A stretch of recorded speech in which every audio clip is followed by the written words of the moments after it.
Hello hi welcome back to gold channel. இன்றைக்கி August 22ஆம் தேதி இன்று தங்கம் மற்றும் வெள்ளியோட விலை நிலவரம் எப்படி இருப்பதற்கான வாய்ப்புகள் இருக்குது அப்படிங்கிறத பற்றி பார்த்துடலாம். நேற்றுக்கு நைட்டு நம்ம வீடியோ போட்டிருந்தோம். அதில் சர்வதேச அளவில் தங்கத்தோட விலையிலையும் சரி வெள்ளியோட விலையிலையும் சரி பெரிய அளவிலான மாற்றம் இல்லை. ஆனால் இந்திய ரூபாயோட மதிப்பு நமக்கு கிட்டத்தட்ட 30 பைசா கிட்ட நமக்கு வீழ்ச்சி அடைஞ்சிருக்குது. அதனால் நமக்கு தங்கம் மற்றும் வெள்ளி ரெண்டும் விலை அதிகரிப்பதற்கான வாய்ப்புகள் தான் இருக்குது அப்படிங்கிற மாதிரி சொல்லியிருந்தோம். இப்போவும் அதே ஸ்டேட்டஸில் தான் இருக்குது. சர்வதேச அளவில் தங்கம் மற்றும் வெளியில் பெரிய அளவில் மாற்றம் இல்லை, ஒரு சின்ன ஏற்றம் அவ்வளோதான்.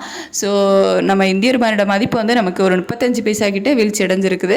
அதனால் இன்றைக்கி தங்கம் மற்றும் வெள்ளி இரண்டிலையுமே விலை அதிகரிப்பதற்கான வாய்ப்புகள் தான் இருக்குது.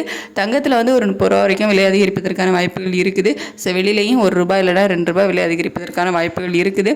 நமக்கு இன்னும் கிட்டத்தட்ட ஒரு 1.5 மணி நேரம் கிட்ட டைம் இருக்குது. அப்போ அப் அண்ட் டவுன் வேணால் கொஞ்சம் மாறலாம். பட் இப்போதைய நிலவரப்படி தங்கம் மற்றும் வெள்ளி இரண்டுமே விலை அதிகரிப்பதற்கான வாய்ப்புகள் தான் இருக்குது. ஸோ இன்னும் கொஞ்சம் நேரம் டைம் இருக்குது, நம்ம வெயிட் பண்ணி பார்க்கலாம் என்ன சேஞ்சஸ் நடக்குது அப்படின்னு சொல்லிட்டு.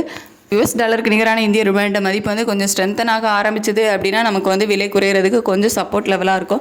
பட் நம்ம இந்திய ரூபாயோட மதிப்பு கணிசமான அளவிலே வீழ்ச்சி அடைஞ்சிட்டு வருது. இப்போவே பார்த்திங்க அப்படின்னா 35 பைசா, நேற்று 30 பைசா வீழ்ச்சி அடைஞ்சிருந்து, இன்னைக்கு கூட 5 பைசா சேர்த்து 35 பைசா வீழ்ச்சி அடைஞ்சிருக்குது. ஸோ போக போக ரொம்ப நம்ம இந்திய ரூபாயோட மதிப்பு வீழ்ச்சி அடைஞ்சிட்டே தான் இருக்குது. இப்போ பார்த்திங்க அப்படின்னா 87.32 பைசா அந்த ரேஞ்சில் இருந்துட்டு இருக்குது.